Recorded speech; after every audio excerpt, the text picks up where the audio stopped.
الحمد لله جل وعلا وصلى الله وسلم على رسوله المصطفى ونبيه المجتبى وأمينه على وحي السماء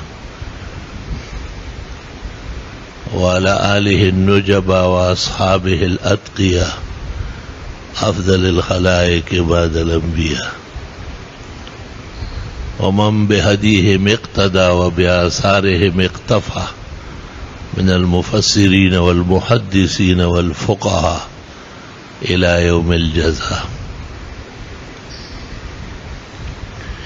أما بعد فأعوذ بالله من الشيطان الرجيم. بسم الله الرحمن الرحيم. الحج أشهر معلومات فمن فرض فيهن الحج فلا رفث ولا فسوق ولا جدال في الحج وما تفعلوا من خير يعلمه الله وتزودوا فإن خير الزاد التقوى واتقون يا أولي الألباب.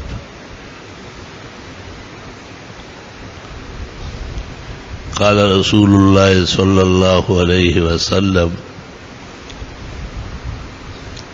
الحج المبرور جزاؤه الجنة. وفي رواية إن الحج يغسل الذنوب كما يغسل الماء الدرن. أخرجه أصحاب الصحاح.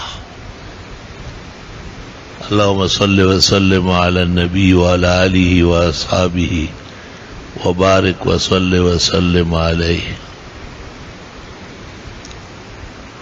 چونکہ شوال کا مہینہ ہے اور یہ اشہر حج میں سے ہے، وہ 3 مہینے جن کو قرآن کریم نے اشہر حج کہا ہے، الحج اشہر معلومات. حج کے یہ مہینے معلوم ہے اور طے شدہ ہے، شوال، ذیقعد اور ذی الحجہ. گو حج چند دن میں انجام دیا جاتا ہے، جیسے 8 تاریخ کو احرام باندھا جائے اور منا چلے جائے، 5 نمازیں وہاں پڑھی جاتی ہے، ظہر، عصر، مغرب، عشاء اور فجر. منا جانا اصلاً عرفات جانے کے لیے ایک کارآمد عمل ہے، کیونکہ عرفات وہاں سے قریب ہے اور اصل دن چونکہ 9 ذی الحجہ وقوف عرفہ ہے. جناب رسول اللہ صلی اللہ علیہ وسلم نے کہا ہے الحج عرفہ. حج تو وقوف عرفہ کا نام ہے، اور وہ حج کے جو ارکان ثلاثہ ہے، احرام، وقوف عرفہ اور طواف زیارت، یہی 3 فرائض ہے حج کے، باقی سب واجبات یا سنن ہیں. اسلام سے پہلے جاہلیت کے لوگ مزدلفہ کے حدود پر بیٹھے رہتے تھے اور کہا کرتے تھے کہ نحن حمص، بخاری میں ہے، ہم تو بیت اللہ کے مجاور ہیں اور ہم حرم سے آگے پاؤں نہیں رکھ سکتے. آپ نے فرمایا کہ نہیں، حج تو تب ہوگا جب آپ عرفات 9 ذی الحجہ کو جا کے قدم رکھیں گے.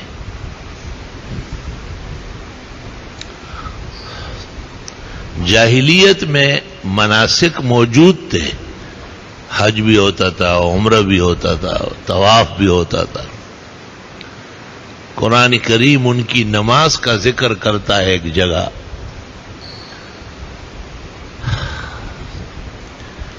نماز جیسے سکون کی عبادت اور نہایت راحت پرور عبادت، اس کا حشر انہوں نے کیا تھا. وما كان صلاته عند البيت الا مكاء وتصديا. ان کی نماز کیا تھی حرم میں؟ سیٹیاں بجانا اور تالیاں بجانا. نماز میں جو اس قدر بے آرام اور منتشر ہو تو بقیہ عبادات اور طاعات کا کیا حال ہوگا؟ ایسی غلط فہمی کے شکار تھے کہ وہ سمجھتے تھے کہ ان کپڑوں کے ساتھ ہم باہر گناہ کرتے ہیں، بات چیت کرتے ہیں، اس میں غلط بات بھی ہو جاتی ہے، لہذا ان کپڑوں کے ساتھ طواف نہیں ہو سکتا، ننگے ہو کر طواف کرتے تھے۔ ہر کام بگڑا ہوا، نام رکھتے تھے دین کا اور ہوتی تھی پرلے درجے کی بے دینی۔ ہمارے زمانے کے اہل بدعت کو دیکھو نا، بزرگوں کو کیسے مانتے ہیں شرک کر کے، ان کی کرامت کیسے مانتے ہیں مشکل کشا مان کر۔ نام لیں گے کرامت کا اور مانیں گے الوہیت، بس یہ ان کی فوٹو سٹیٹ ہے، ڈپلیکیٹ ہے، ان کی شکلیں تھوڑی سی بدل گئی ہے، باقی حقیقت حال دیکھیں گے تو تعجب ہوگا آپ کو کہ مصطلحات کو بالکل تبدیل کیا گیا ہے، شرعی چیزوں کو غیر شرعی بنایا۔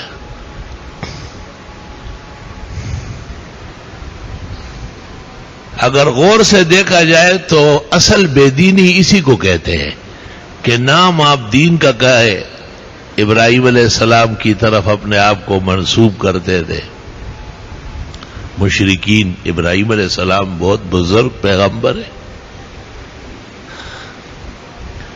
70,000 انبیاء ان کی اولاد میں مبعوث ہوئے ہیں،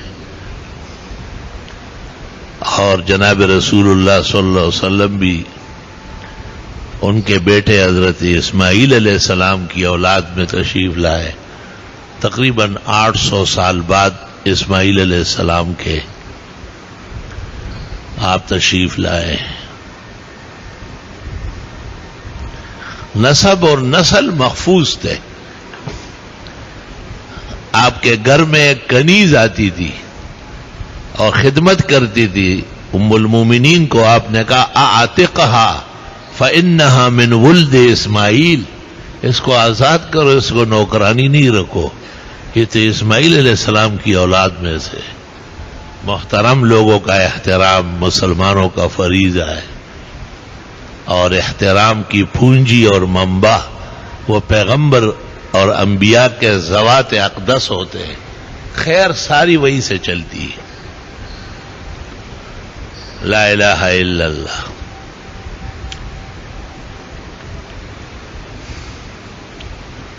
برہان الدین حلبی نے ایک واقعہ نقل کیا ہے، ایک شخص قصہ سناتے ہیں کہ وہ کہتے ہیں میرا اونٹ گم ہو گیا تھا، اس کی تلاش میں نکلا تھا، اور میں اس سمت سے آیا جس کی طرف عرفات ہے۔ ایک حسین جمیل پرنور شخصیت اکیلے تن و تنہا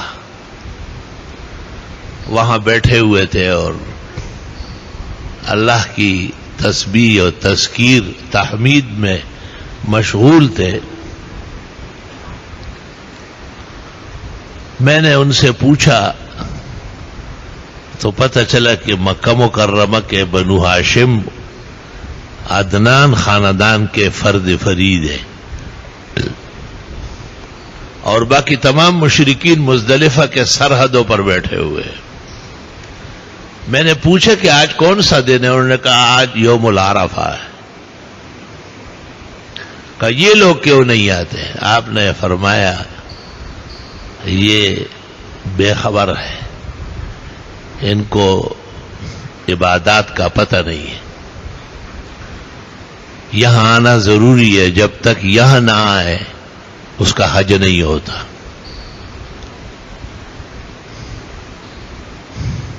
کہتے ہیں میں نے زندگی میں ایسا روشن چہرہ نہیں دیکھا تھا، میں اونٹ بھول گیا اور ان سے کلام میں مشغول ہوا۔ چند سال جب گزرے اور دعوی نبوت کی خبریں پھیل گئی اور میں نے آ کے دیکھا تو وہی ہستی تھی جن کو میں نے تن و تنہا میدان عرفات میں دیکھا تھا، اور آپ نے بھی مجھے پہچانا اور بہت پرتپاک طریقے سے ملے، خیر خیریت دریافت کی، اور پھر فرمایا کہ مجھے اللہ نے آخر الزمان پیغمبر مبعوث فرمایا ہے۔ پھر میں نے کچھ سوالات کیے، آپ نے ایسے جوابات دیے کہ ساتوں طباق روشن ہو گئے۔ لا الہ الا اللہ۔ اس روایت سے علماء نے یہ استدلال بھی کیا ہے کہ جاہلی دور میں بھی آپ حج فرما چکے ہیں۔ اس پر تو اجماع امت ہے کہ آپ نے اسلام آنے کے بعد اور مبعوث ہونے کے بعد ایک حج فرمایا ہے، اور وہ یہی حجۃ الاسلام ہے جو آخری حج حجۃ الوداع ہوا ہے۔ اس کی وجہ یہ بتاتے ہیں کہ مہینے اور دن بھی ان ظالموں نے آگے پیچھے کیے تھے۔ انما النسیء زیادۃ فی الکفر۔ کبھی ان کا کام پڑ جاتا مکے والوں کا تو اعلان کرتے تھے کہ اس سال حج ذی الحجہ میں نہیں ہے، محرم کے بعد کریں گے۔ جس وقت آپ حجۃ الوداع فرما رہے تھے اور 1.25 لاکھ معروف صحابہ آپ کے ساتھ تھے، آپ نے اعلان فرمایا ان الزمان قد استدار منذ خلقها اللہ السماوات والارض۔ زمانہ پلٹ کے سیدھا ہو گیا، اور آج صحیح طریقے سے ذی الحجہ کی 9 تاریخ ہے اور عرفہ ہے۔ اس کا مطلب یہ کہ اس سے پہلے تمام تاریخ خلف مل تھی، مہینے سارے بگڑے ہوئے تھے۔ اسلام کا ایک مقام یہ بھی ہے کہ وہ تاریخوں کا خیال رکھے۔ آج کل لوگوں پر ایک عجیب عذاب آیا ہے، جیسے آج جمعہ ہے نا، وہ دن گزر گیا تو شام کو کہیں گے کہ جمعے کی رات۔ ایسے پرائمری بچے پیدا ہوئے، بھئی شام کو تو ہفتے کی رات ہے، جمعے کی رات تو گزر گئی ہے۔ باقاعدہ بڑے بڑے موٹے موٹے لوگ ہوتے ہیں، ان کو ہمیں سمجھانا پڑتا ہے کہ یہ نہیں، اتوار کی رات کا مطلب یہ ہے کہ کل اتوار ہے تو آج رات اتوار کی ہے۔ یہ ہمارے زمانے میں اسلام اور مسلمانوں کے معاشرے میں کفر کے آثار پھیل رہے، بدخلقی کے بری عادات پھیل رہی۔ علماء دین ہر چیز سے بے خبر رہتے، یہ بہت نامناسب بات ہے۔ لوگوں کے اصطلاحات پر بھی نظر رکھے۔ وہ جو حدیث شریف میں آیا ہے ابو داؤد میں، ایک شخص نے آپ کو کہا کہ لو شاء اللہ وشئت، اللہ اور آپ چاہے، آپ نے کہا ہاں ایسا کوئی کہتا ہے؟ لو شاء اللہ لیفعل ما یفعل ثم شاء من شاء۔ اللہ چاہے تو سب کچھ ہوگا، کوئی اور چاہے یا نہ چاہے۔ یعنی خبردار کہ آپ نے میرا نام اللہ کے ساتھ لے لیا، جیسے جاہل کہتے اللہ اور رسول چاہے، اللہ اور رسول چاہے۔ اللہ تعالیٰ نظام کا مدبر اور منتظم ہے، یدبر الامر من السماء الى ایسے سینکڑوں باتیں ہیں جو ان کو سمجھانی پڑتی ہے۔ علماء دین کا فرض ہے کہ وہ اصطلاحات پر، دنوں پر، تاریخوں پر نظر رکھے اور خود بھی پابندی کرے۔ جب ان سے پوچھیں گے تو آپ کو جنوری فروری کہیں گے، حالانکہ علماء نے وضاحت کی ہے کہ اسلامی تاریخ یاد رکھنا واجب ہے۔ جیسے آپ سے کوئی پوچھے کہ آج کون سا دن ہے تو آپ کا آج جمعۃ المبارک ہے، آج شوال کی 11 ہے، 12 ہے، پھر اس کے بعد آپ کہے کہ جولائی کی یہ تاریخ ہے۔ وَيَسْأَلُونَكَ عَنِ الْأَهِلَّةِ قُلْ هِيَ مَوَاقِيتُ لِلنَّاسِ وَالْحَجِّ۔ اس کے ذیل میں ابو بکر جساس رازی نے احکام القرآن میں لکھا ہے کہ اسلامی مہینے اور تواریخ جاننا مسلمانوں کے اوپر واجب ہے۔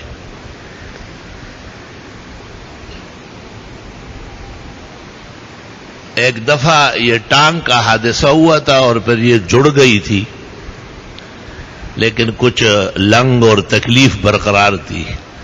تو یہاں کراچی میں ایک بہت بڑا ڈاکٹر تھا، ہڈی کا مشہور ڈاکٹر تھا. ایک دوست کی سفارش پر وہاں جانا پڑا، تو اس نے مجھ سے پوچھا کہ یہ ٹانگ کب ٹوٹی ہے. میں نے اسلامی مہینے کا نام لیا. اس نے کہا کہ میں شعبان اور رمضان نہیں جانتا. میں نے کہا میں جنوری اور فروری پر لعنت بھیجتا ہوں. تو مجھے کہا پھر آپ کا پرابلم. میں نے کہا میرا پرابلم تیرے ہاتھ میں نہیں ہے. آسمان و زمین جس نے بنایا، ہڈیاں توڑنے والا جوڑنے والا وہ ہے. آپ کیا بیچتے؟ میں روانہ ہو گیا. میں نے کہا جا اپنا کام کر. ناز براں کن کے طلبگار توست. وہ جو میرے ساتھ گئے تھے وہ مجھے کہتے اتنا ضروری ہے، یعنی ان کے خیال میں رمضان شعبان کوئی چیز ہی نہیں ہے. میں نے کہا آپ جنوری اور فروری میں پیدا ہوئے ہیں. آپ اسلامی تاریخ، اسلامی ایام، اسلامی شعور، اسلامی اصطلاحات، ان سب چیزوں سے بے نیاز ہوتے جا رہے ہیں. اس لیے تو بظاہر دین ہے اور حقیقت میں بے دینی غالب ہے. آج سے 20-25 سال پہلے جلسوں میں یہ اعلان ہوتا تھا کہ اسلامی نظام چاہیے. اب علماء کے جلسے میں بھی یہ اعلان نہیں ہے. وہ بھی ہموار ہو گئے بالکل، اور مفادات اور اغراض کے پیچھے پڑ گئے. وہ جس مقصد اعظم کے لیے اسلامی جماعتیں ترتیب دی گئی تھی اور اکابر و اسلاف نے مسلسل محنت اور قربانیاں دی تھی، وہ بھول گئے. اللہ تعالیٰ اپنا فضل احسان شامل حال فرمائے. الحج اشہر معلومات، حج کے تو مہینے مقرر ہیں. حج 5 دن میں ہوتا ہے اور اللہ فرماتے 3 مہینے ہیں اس کے لیے. یہ اہتمام شان ہے. جیسے رمضان شریف کے بعد فوری شوال کے 6 روزے الگ تحقیق اکابر نے منع فرمائے. اس پر کتابیں شائع ہوئی ہے. اور عصر کی نماز کے بعد مغرب تک نفل کیوں منع ہے؟ عصر کا زور و عظمت منوانے کے لیے.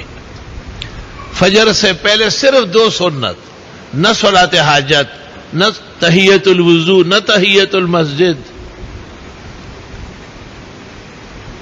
کوئی نفل نہیں. فجر پڑھنے کے بعد بھی نفل اتنا سختی سے منع ہے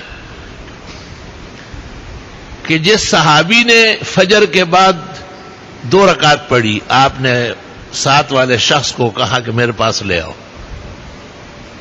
اور آپ نے بڑے تعجب سے پوچھا کیا صلاتان معاً، پڑھی ہوئی نماز دوبارہ؟ اس نے کہا نہیں حضرت، 2 سنتیں. آپ نے کہا فلا اذن، آئندہ یہ کام نہ کرنا. اس لیے امام اعظم ابو حنیفہ کے نزدیک اگر فجر کی دوسری رکعت کے رکوع تک بھی آنا ممکن ہے تو ذرا فاصلے سے کھڑے ہو کے سنتیں پڑھ لے، اور اگر فجر کی دوسری رکعت کا رکوع بھی نکل رہا ہے تو فرماتے ہیں کہ سنتوں کی حیثیت ختم ہو گئی ہے، اب فرض کی جماعت میں شرکت ضروری ہے. اصل مذہب حنفی میں نہ نماز کے بعد سنت ہے فجر کے وقت، اور نہ سورج نکلنے کے بعد ہے. قال الحسن ان صلاہما بعد ما طلعت الشمس فحسن.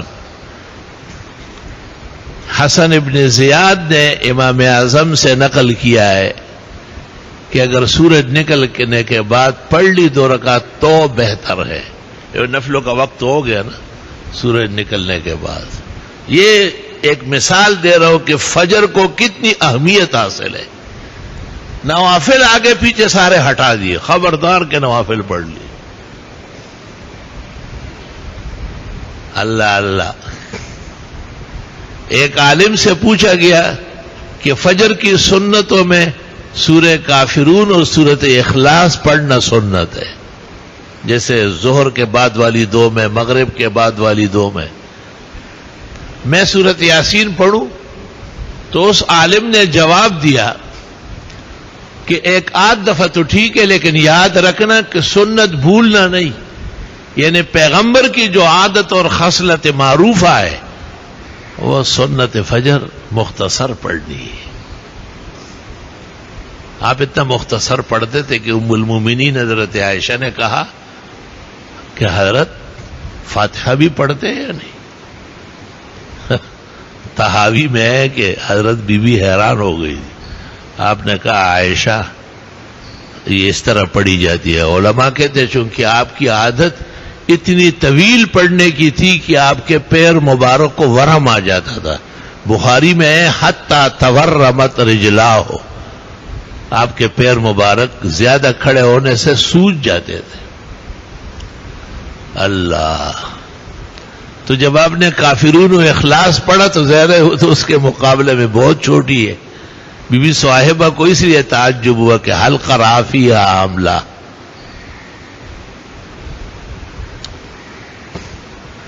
اچھا، عید کے دن دیکھیں، عید کے 2 رکعت ہیں، حنفیہ کے ہاں واجب ہے اور جمہور کے ہاں سنت موقدہ ہے۔ لیکن عید سے پہلے عید کے دن نہ اشراق ہے، نہ چاشت ہے، نہ تحیت الوضو ہے، نہ تحیت المسجد ہے۔ علماء نے اس کو زندقت لکھا ہے کہ اگر عید سے پہلے کوئی جانتا ہوا بھی نفل پڑھے تو یہ زندیق نہ ہو، کہیں زمانے کا بے دین نہ ہو۔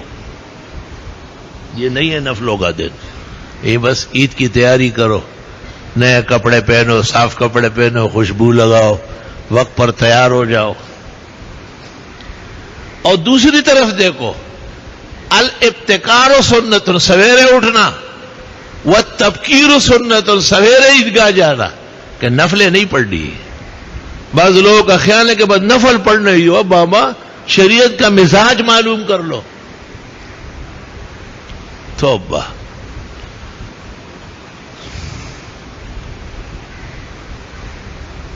اور ہمارے جو بھائی لوگ ہیں وہ بھی عوام سے ڈر جاتے ہیں۔ ایک عالم آئے تھے، بہت بڑے تبلیغی جماعت سے تعلق تھا۔ تبلیغ جماعت خیر کی جماعت ہے، اہل حق کی جماعت ہے، لیکن بہرحال اصلاح کی ضرورت تو ہے۔ تو اس زمانے میں یہ مسئلہ نئے نئے چلا تھا کہ رات کو وتر پڑھنے کے بعد صبح صادق تک کوئی نفل نہ پڑھے جائے۔ وہ بڑے حیران ہو گئے تھے۔ مجھ سے ملاقات کی، مجھ سے پوچھا کہ نفل پڑھنا گناہ ہے؟ میں نے کہا نبی کی مخالفت گناہ ہے۔ کہنے لگے مخالفت کہاں ہو رہی؟ میں نے کہا حدیث اصح فی الباب، بخاری و مسلم کی، اجعلوا آخر صلاتکم باللیل وترا، رات کے آخری نماز وتر پڑھا کرو۔ آپ جب وتروں کے بعد نفل پڑھتے ہیں، آپ اس پیغمبر کو جواب دیں گے قیامت کے دن۔ آپ نفل نہیں پڑھتے، آپ نبی کی مخالفت کرنا چاہتے ہیں۔ مجھے کہا ہے آپ سے پہلے کسی نے کہا ہے؟ میں نے کہا مولانا یوسف بنوری نے جز و ابواب الوتر لکھا ہے، شان ورشان کشف الستر لکھا ہے، اور امام اعظم سے وتروں کے بعد نفل منقول ہی نہیں ہے۔ منقول نہ ہونے کا مطلب یہ ہے کہ حضرت اس کے قائل نہیں تھے۔ افسوس یہ ہے کہ بہت سارے مسائل سے اہل علم بے خبر ہے۔ شیخ الاسلام ابن تیمیہ نے کہا ہے کہ 2 چیزوں سے اسلام کو نقصان پہنچا ہے، ایک الجہل بالمسائل الشرعیہ، شرعی مسائل سے بے خبری، اور دوسرا لحاظ، یار خفا ہو جائے گا، خفا ہو جائے گا تو دیکھو مسجد سے کلب بنا ہوا ہے، لوگ ننگے سر بیٹھے رہتے ہیں۔ خفا نہ کرو انہیں تو نماز واجب الاعادہ ہے۔ ابو داؤد کتاب اللباس صفحہ 209 پر حدیث موجود ہے کہ آپ نے ایک شخص کی نماز 3-4 دفعہ پڑھوائی اور آخر میں کہا ان اللہ لا يقبل صلاۃ مسبل الازار، ایسے مرد کی نماز اللہ قبول ہی نہیں کرتا جس کے 5-6 ٹخنوں سے نیچے ہو۔ صاف ستھری ارشادات موجود ہے، کسی تعویل کی حاجت کیا ہے اس میں؟ ہم چونکہ کسی کو بھی نبی کے ساتھ نبوت میں شریک نہیں مانتے، ہمارا ایمان ہے کہ آپ خاتم النبیین بمانے اکمل الانبیاء والمرسلین ہیں، آپ شرائع مکمل کر کے تشریف لے گئے، بس جو آپ نے کہا ہے وہی دین ہے۔ اب کتنا آسان مسئلہ ہے کہ ایک آدمی نے رات کو وتر پڑھے فارغ ہو گیا، صبح صادق تک اس کے ذمہ نفل نہیں ہے، یہ متبع رسول ہے، اور ایک آدمی نے 20 رکعت پڑھ لی، یہ منحرف عن الرسول ہے، پیغمبر سے ہٹا ہوا آدمی ہے۔ حق کیا ہے نبی کی مخالفت کرنے کا؟ فَلْيَحْذَرِ الَّذِينَ يُخَالِفُونَ عَنْ أَمْرِهِ، جو لوگ پیغمبر کے حکم کے خلاف کرتے اللہ کے عذاب سے ڈرے۔ لا الہ الا اللہ وحدہ لا شریک لہ، مسائل برحق ہے اور خوب فولاد سے زیادہ پختہ ہے، لیکن اپنوں کے ہاتھ سے مسکین اور یتیم ہو چکے ہیں۔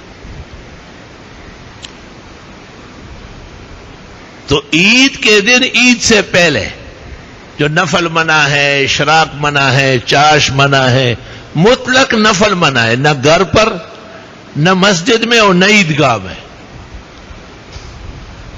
حنفی فقہ اس پر متفق ہے۔ عید کے بعد عیدگاہ یا مسجد جہاں عید پڑی گئی وہاں بددستور منع ہے۔ گھر جانے کے بعد تو گھنٹہ 2 گھنٹے کے بعد اور نظام شروع ہوتا ہے۔ تاہم کامل اولیاء نے کہا ہے کہ عید کے دن نوافلوں کا دن نہیں ہے، یہ کھانے پینے کا دن ہے۔ پیغمبر نے کہا ایام اکل و شرب و بعال، بخاری، کھانے پینے کے دن ہے، خوش رہو، خوشی مناؤ، یظہر الفرح والانبساط، خوشیاں ظاہر کرو۔ حدیث میں ہے کہ حضرت دائم الحزن تھے، اور پھر فرماتے ہیں کہ دائم البشر تھے، دونوں متضاد ہیں۔ تو علماء کہتے ہیں آپ کا مقام اور مرتبہ تو غم کا تھا، آنے والے سارے حالات آپ کو معلوم تھے،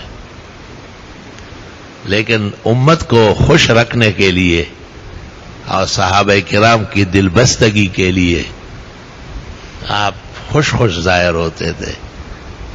توبہ، ایک شاعر نے پتہ نہیں کس موڈ میں شعر کہا ہے، غم دنیا ہمیں نہ دیکھ کے ہم عادتاً مسکرا کے چلتے۔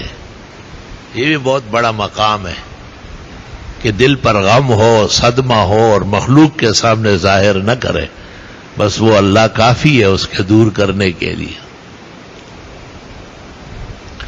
لا الہ الا اللہ وحدہ لا شریک لہ، لہ الملک و لہ الحمد وعلی کل شیء قدیر۔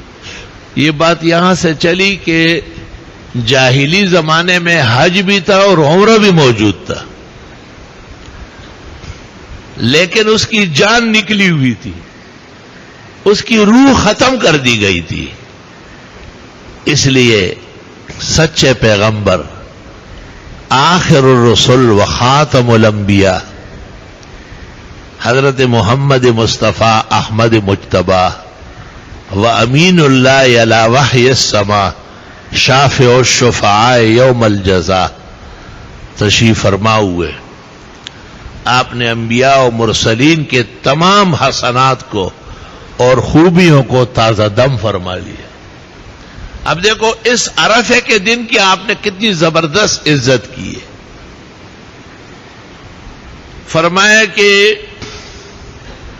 عرفے کے دن ظہر سے جب سورج ڈھل جائے وقوف شروع ہو جاتا ہے، یہ تو حاجیوں کو سب کو پتا ہے۔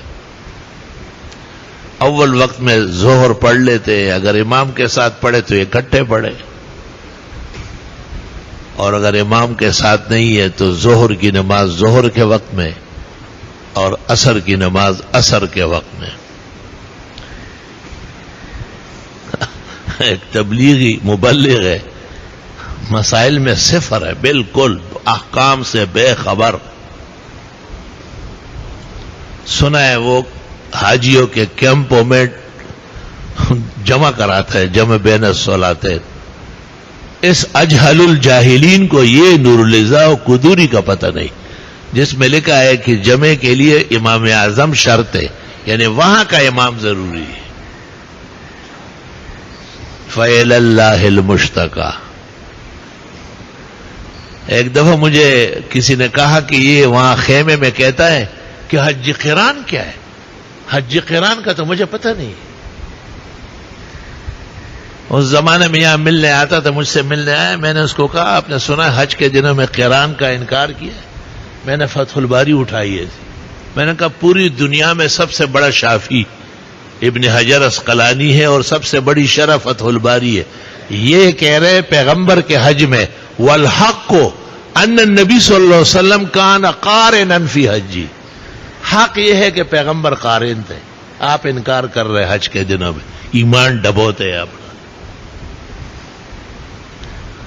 حالانکہ دنیا جانتی ہے جو علماء و طلباء کے حافظ ابن حجر کس پائے کا شافی ہے.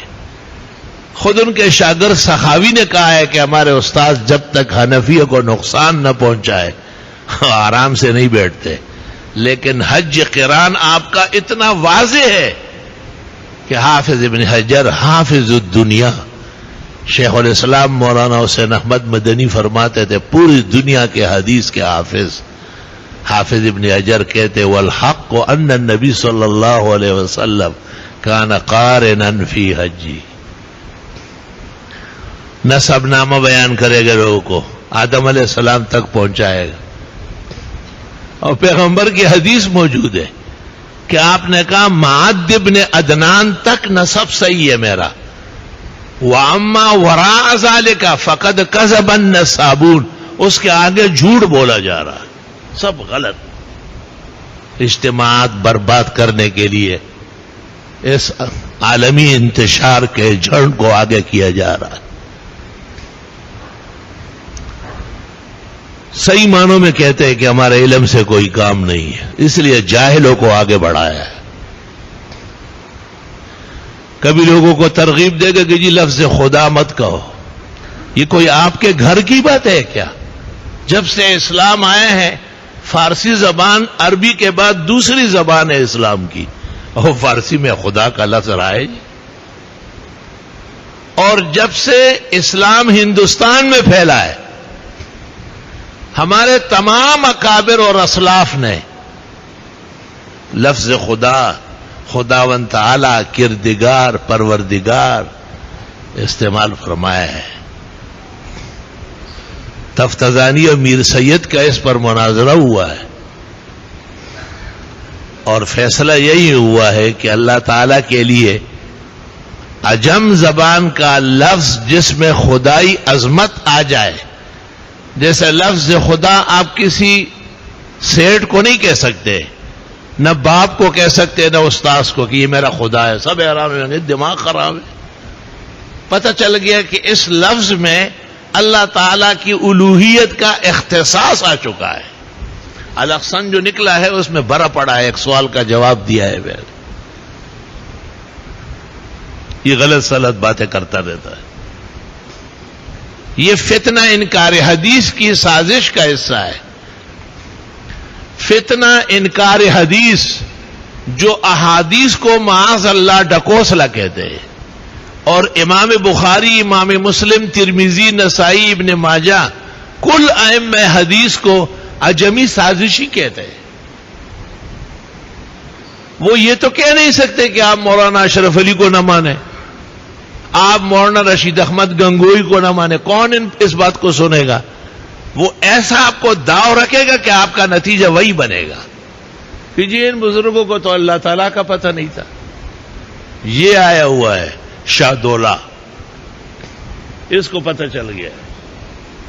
یاد رکھنا اس زمانے میں اللہ تعالیٰ کو خدا کہنا، پروردگار کہنا، کردگار کہنا، خداوند تعالیٰ کہنا زیادہ بہتر ہے، کیونکہ یہ جاہلوں کا اور منکرین حدیث جیسے شریروں کا برملا رد ہونا چاہیے. وہ ہمارے بزرگوں کے، ہمارے اسلاف کی اہانت کرنا چاہتے ہیں. یہ خطرناک قسم کی سازش ہے. ایک لفظ کے کئی معنی ہے، لیکن عیسیٰ علیہ السلام کے بارے میں ایک معنی علیحدہ ہے. 800 سال پہلے ایک مرتد اور ملحد نے 16 جلدوں میں کتاب لکھی اور اس ایک لفظ کو نقصان پہنچایا. شان ورشا جیسے وسیع النظر نے اس پر فوراً حملہ کیا، فرمایا یہ لفظ اس میں غلط ڈالا گیا.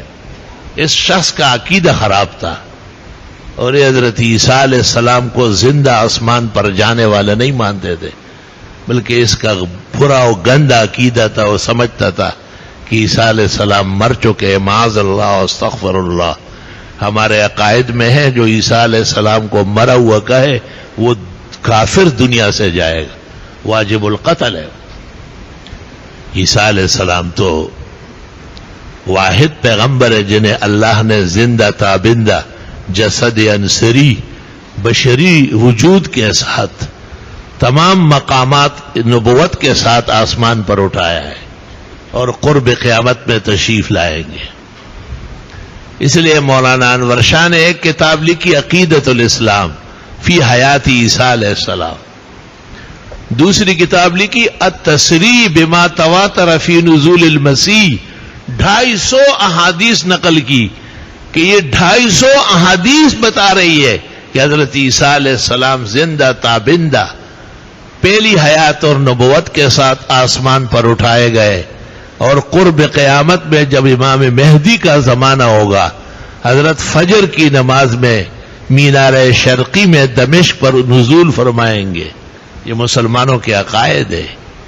کبھی کبھی علماء دین کو، ہمارے بزرگوں دوستوں کو ممبر و محراب سے عقائد سنانا چاہیے.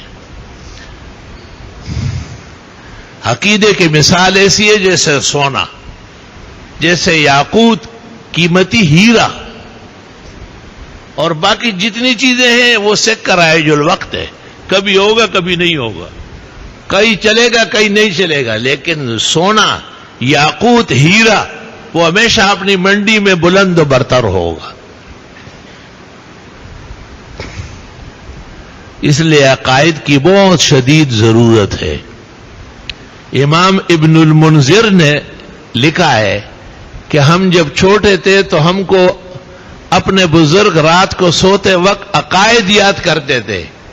اس میں یہ بھی کہتے تھے کہ دیکھو انبیاء علیہ السلام فریضہ نبوت پورا کر کے تشریف لے گئے، لیکن ایک پیغمبر بنی اسرائیل کے حضرت عیسیٰ مسیح ابن مریم نہیں مرے، وہ زندہ آسمان پہ اٹھائے گئے.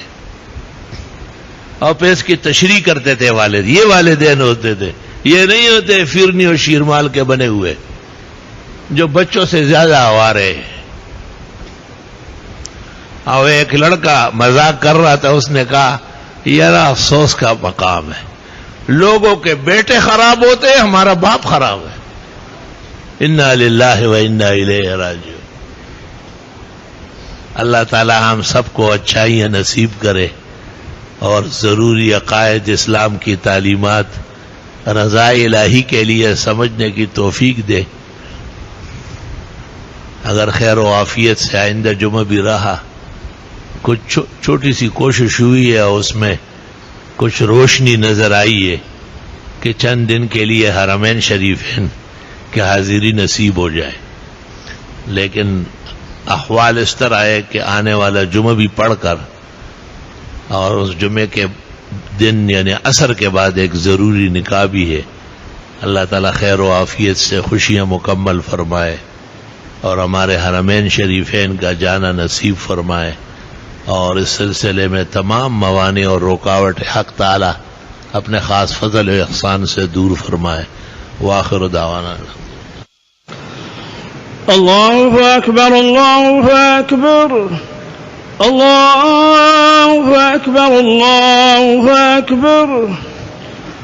اشہد ان لا الہ الا اللہ اشہد ان لا الہ الا اللہ اشہد ان محمد رسول اللہ أشهد أن محمدا رسول الله حي على الصلاة حي على الصلاة حي على الفلاح حي على الفلاح الله أكبر الله أكبر لا إله إلا الله.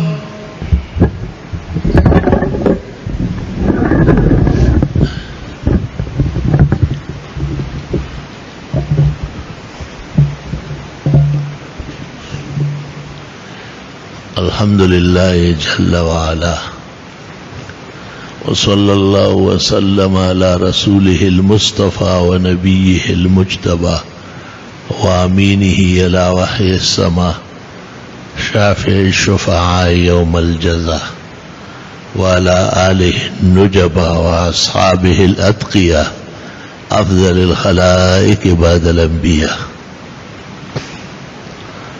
ومن بهديهم اقتدى وبآثارهم اقتفى من المفسرين والمحدثين والفقهاء إلى يوم الجزاء.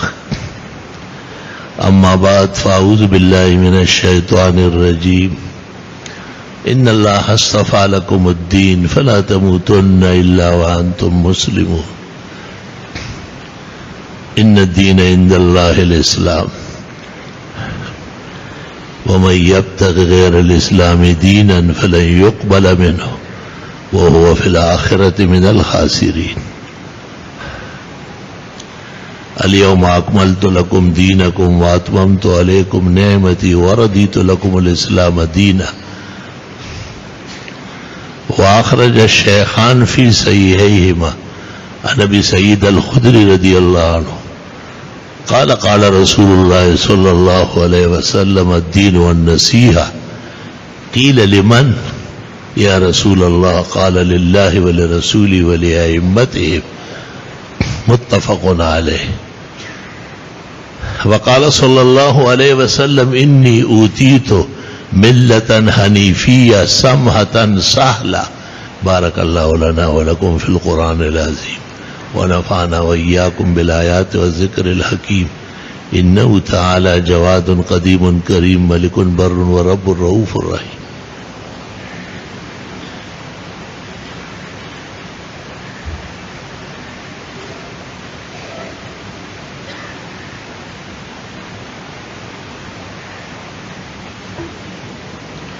أحمدك حمد الحامدين وأشكرك شكر الشاكرين.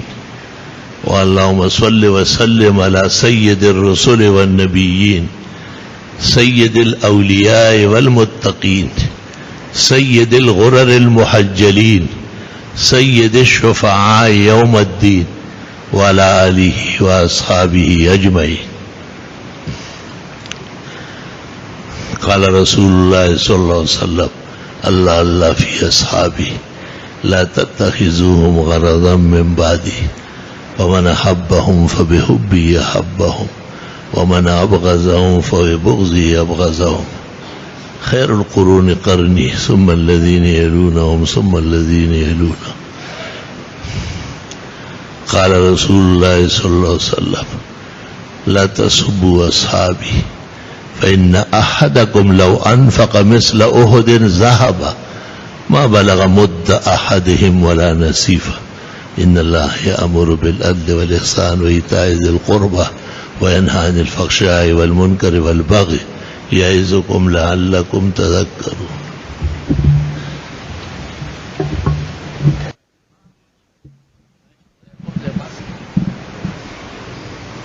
بسم اللہ الرحمن الرحیم. جو جوابات سننے آگے بڑھ رہے ہیں وہ نمازیوں کا خیال رکھیں.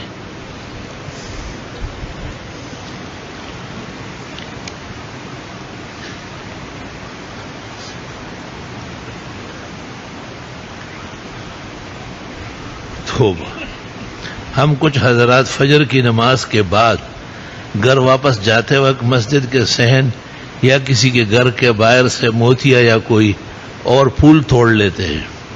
برائے مہربانی یہ گناہ تو نہیں ہے. یہ لکھتے ہوئے تمہیں شرم بھی نہیں آئی؟ کیا لوگوں کے گھر ڈکیتی کرو گے تب گناہ ہوگا؟ کیوں گناہ نہیں ہے؟ صاحب خانہ سے پوچھنا شرط ہے،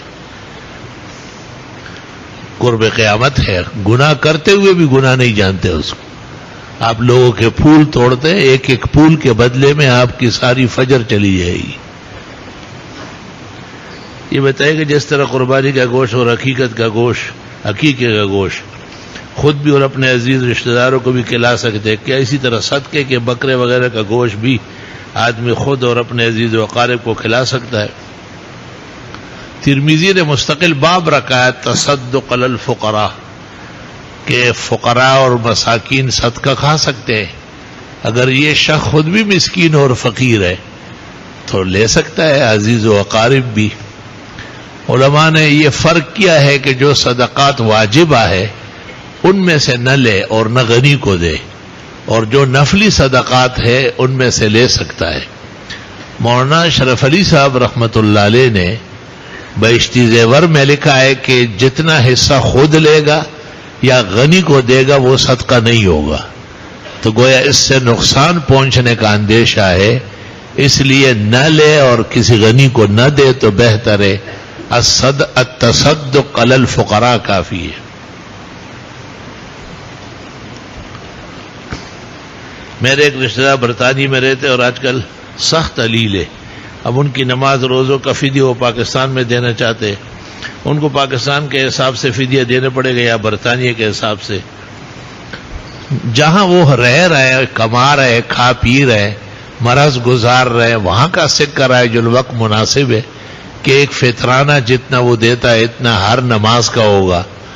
اور وتر حنفیہ کے ہاں مستقل نماز ہے، اس لیے روزانہ 6 نمازوں کا فدیہ دیا جائے گا اور روزے کا 1 فدیہ ہے، یعنی 1 فطرانے کے برابر.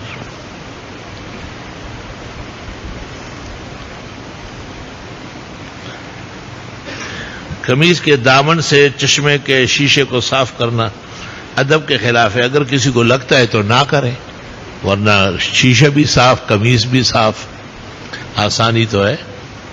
اکثر علماء کہتے ہیں کہ جمہور سے مسائل میں کون سا مسئلہ ہے؟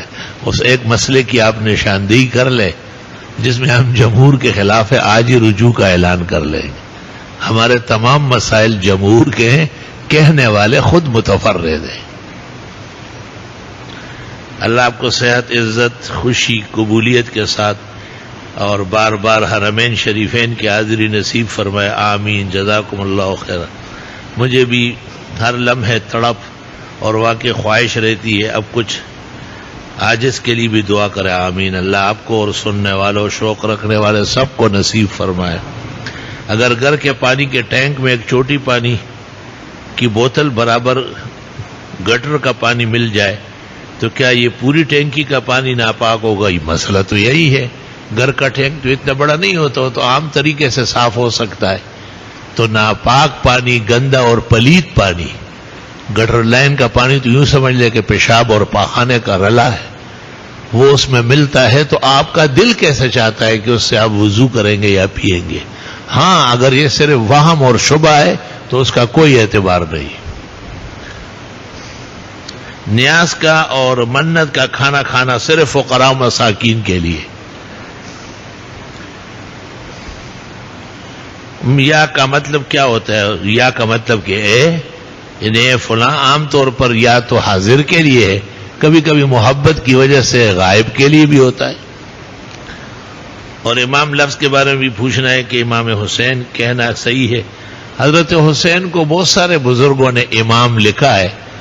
شاہ ولی اللہ اور شاہ عبدالعزیز کی کتابوں میں تو علیہ السلام بھی لکھا ہوا ہے، لیکن ایسا ہونا نہیں چاہیے. میرا بانجا عمر 8 ماہ محمد موسیٰ نام کا 2-3 روز سے بہت کہ اذان سنتے ہی ڈرنے لگتا ہے، خصوصاً ظہر کی اذان سنتے ہی زور زور سے رونے لگتا ہے.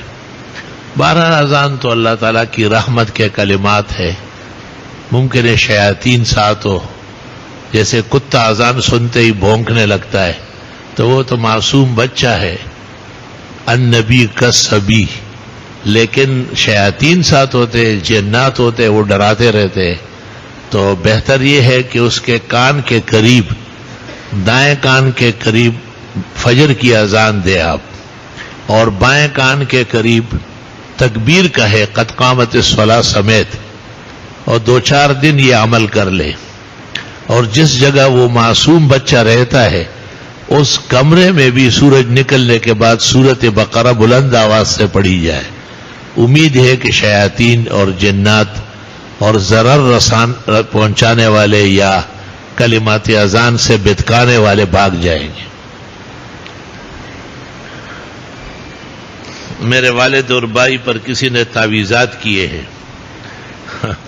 آپ کو کیسے پتہ چل گیا؟ تعویذات تو لوگ ویسے ہی گلے میں لٹکاتے ہیں۔ یہ ایک خیال خام ہے، اور یہ ایک کمزور اور بھونڈا عقیدہ ہے کہ کوئی کسی پر تعویذ کرتا ہے، اس کا کاروبار روکتا ہے، یا اس کا رشتہ روکتا ہے، یا اس کے گھر میں اختلاف ڈالتا ہے۔ درست بات یہ ہے کہ ایسا تعویذ کرنا اور ایسے گنڈے کرنا آسان کام نہیں ہے۔ یہ وہم ہے، الوہم خلاق، ترمذی میں وہم سب کچھ پیدا کر لیتا ہے۔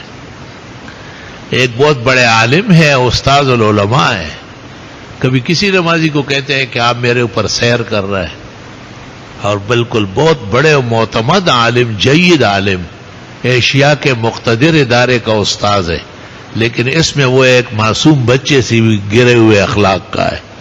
اپنے بڑے بڑے شاگردوں کو صف سے نکالا کہ نکل جاؤ، آپ مجھ پر سحر کرتے، جادو کرتے۔ اللہ تعالیٰ نے اس کو اس ذوف میں ڈالا ہے۔ امام رازی نے تفسیر کبیر میں لکھا ہے کہ جو ڈرتے ہیں ان پر ہو بھی جاتا ہے، اور جو نہیں ڈرتے ہیں وہ استقامت سے رہتے، اللہ ان کا حافظ و ناصر رہتا ہے۔ مجھے تو یہ واقعات سب خیال اور وہم اور ایسے ہی زبانی جمع خرچ معلوم ہوتا ہے۔ اللہ تعالیٰ آپ کو بہترین صحت، آمین آمین۔ آپ کی اولاد و مدرسے میں بھی خوب برکت عطا، آمین۔ اقصر مسجد کا فیض پوری دنیا میں، آمین۔ جزاکم اللہ خیرہ۔ گزشتہ کئی ہفتوں سے والد محترم کی طبیعت، اللہ پاک انہیں صحت زندگی نصیب فرمائے۔ اللہ تعالیٰ آپ کو اور آپ کے صاحبزادے کو صحت، آمین۔ حضرت میں کاروبار شروع کر رہا ہوں، اس میں کچھ رکاوٹیں آ رہی ہیں، دعا فرمائیں۔ میں دعا کرتا ہوں آپ بھی کاروبار میں پختہ نیت کریں کہ حرام نہیں کریں گے، گناہ نہیں کریں گے، کسی کو دھوکہ نہیں دیں گے۔ دنیا چند روز چیز ہے، اس کے لیے ایمان نہیں ڈبوئیں گے، اور جتنا آپ کمائیں گے شریعت کے مطابق پائی پونے کا حساب کر کے زکوٰۃ دیں گے، اور وقتاً فوقتاً فقراء اور مساکین کی مدد کریں گے۔ انشاءاللہ تعالی اللہ آپ کے کام میں آپ کی مدد کرے گا۔ اور یاد رکھنا کہ کاروبار کے لیے وسیع دل چاہیے، بہت بڑا تحمل اور برداشت چاہیے۔ ایک دن میں جو سیٹ بنتا ہے وہ اگلے دن جیل میں ہوتا ہے۔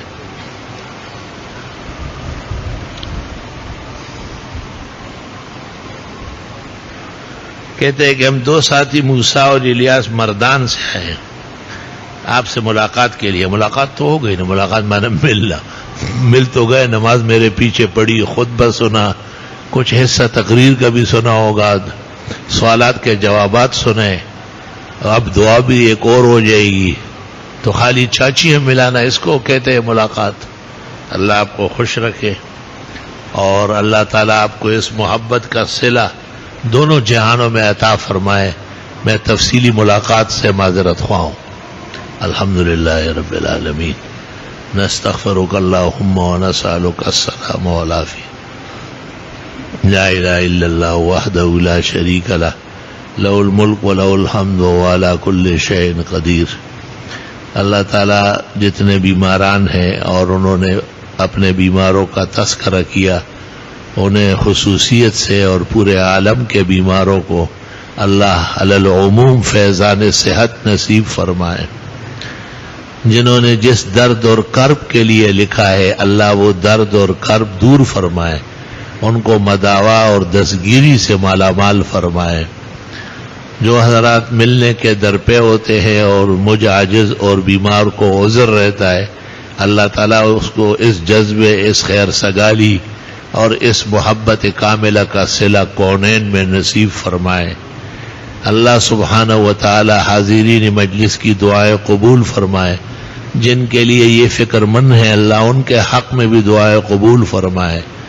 بیماروں کو صحت شفا دے۔ ہمارے جامع کے صدر الصدور ہمارے محسن اور کرم فرمائے دیرینہ، جن کا پورا خاندان یہاں قربان ہے۔